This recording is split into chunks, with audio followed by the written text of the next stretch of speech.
I've got mixed reviews on it. I don't know that it's a good idea.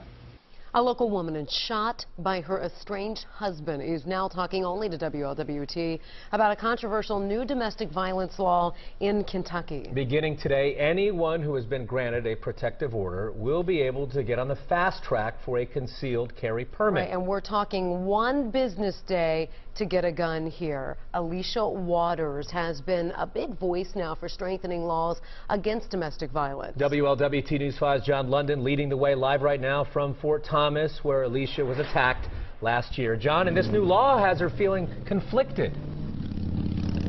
Well, conflicted, Mike, because she's not sure it's the answer. She says more needs to be done with mental illness, but she told her family just the other night that had she had the chance to conceal carry in this parking lot to protect herself nearly a year ago, she would have.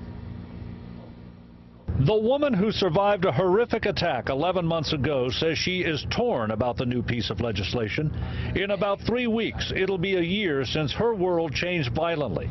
Alisha Waters was pretty much defenseless last summer when police say her estranged husband rushed her in the parking lot of the Fort Thomas office building where she worked and pumped several shots into her before turning the gun on himself.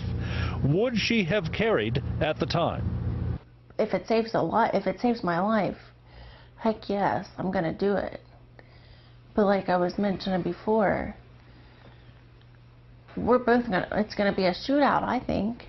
House Bill 128 allows anyone with an emergency protective order or domestic violence order to get a provisional concealed carry permit within a single business day. Alisha's mother points out Dennis Mathis had not been physically abusive.